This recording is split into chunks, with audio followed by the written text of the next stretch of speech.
When you think of Easter Island, or Rapa Nui to use its proper name, what's the first thing that pops into your head? For pretty much all of us, it's this exact image. These massive, colossal stone heads, just staring out from a lonely, empty landscape. It's a picture that has fascinated us for centuries. Right? The story we all think we know is a pretty haunting one. You have this remote society that carves these incredible statues, called Moai, and then, almost out of nowhere, they just vanish. And for decades, this has been the official story. A cautionary tale, right? The idea is that the Rapa Nui people got so obsessed with building statues that they chopped down every single tree, totally wrecked their environment, and eventually just starved themselves into oblivion. It's been held up as the textbook example of ecocide. But what if that whole compelling story of self-destruction is just plain wrong? What if the actual evidence, when you really look at it, tells a completely different and, frankly, more incredible story? Well, let's dive in. Okay, so to get to the truth, we have to start by rethinking the statues themselves. Why were they really built? The answer isn't some strange obsession. It's actually deeply tied to the spiritual world of the Rapa Nui people. You see, the Moai weren't just statues. They were seen as living conduits to the spirit world. The Rapa Nui believed these were their deified ancestors, watching over them, and in return for being cared for, they would ensure the land was fertile and the community was healthy. It was a two-way street, a true partnership between the living and the dead. And this discovery right here is where the old story completely falls apart. Recent excavations at the main quarry, Rongorongo, showed it wasn't just a statue factory. The very act of carving the soft volcanic rock was constantly churning up and releasing vital nutrients, phosphorus, calcium, into the soil, making it one of the most fertile spots on the entire island. They were literally growing their food, bananas, taro, sweet potatoes, right at the feet of their sacred ancestors.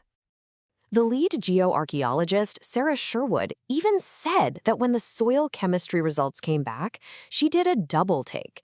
It was just packed with everything plants need to thrive. So this totally flips the script. It wasn't a barren landscape of obsession.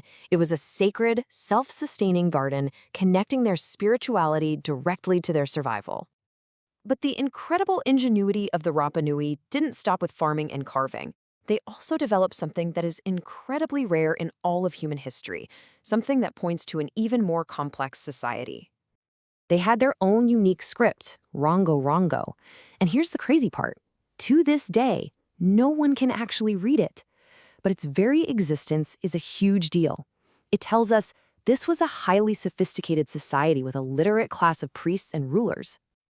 And get this, the way you're supposed to read it is completely mind-bending. You start at the bottom, read a line from left to right, and then you have to physically rotate the entire tablet 180 degrees to read the next line. This method is called reverse booster fit-on, and it is so rare it just speaks volumes about their unique intellectual world. And yeah, the mystery of Rongorongo runs deep.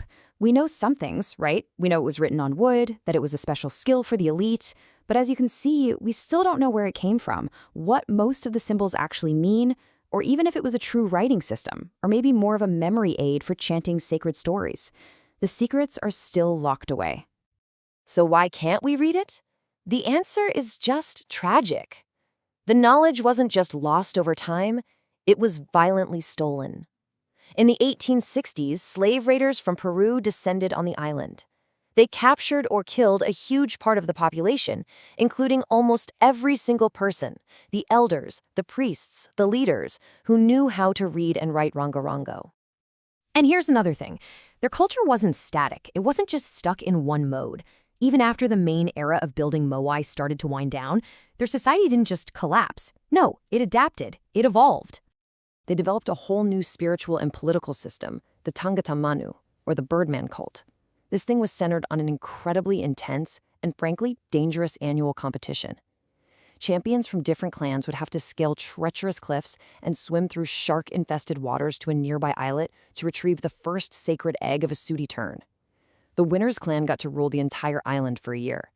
Now, this is a really crucial point. This shift from the ancestor cult to the Birdman cult isn't a sign of a society falling apart. It's the exact opposite.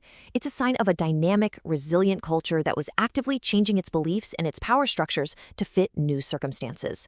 And this was all happening long before any major outside contact. Okay, so let's put the pieces together. We have a culture that's ingenious, deeply spiritual, and incredibly resilient. How in the world does that square with the story of self-destruction? Well, it doesn't. Let's look at what really happened to the Rapa Nui. First, let's talk about the deforestation. Yes, the Rapa Nui used wood, for sure, but they weren't the only ones doing damage. A huge and often overlooked factor was the Polynesian rat, which hitched a ride on the canoes of the first settlers. With zero natural predators on the island, the rat population exploded, and they devoured the seeds of the native palm trees, making it basically impossible for the forests to grow back. And this timeline, honestly, this is the smoking gun. Just look at the dates. The society is stable and carving Moai for centuries. When the first Europeans show up in 1722, they find a functioning, albeit changed, society. The real catastrophe, the dramatic population crash, doesn't happen until after 1862. That's when the slave ships and foreign diseases arrive. Think about that. After centuries of a thriving culture, by the 1870s, just a few years after the slave raids and the diseases they brought, the population of Rapa Nui plummeted to fewer than 200 people. This was not a slow, self-inflicted decline. This was a sudden, violent collapse brought in from the outside. So the evidence, when you actually lay it all out, points overwhelmingly to these outside forces.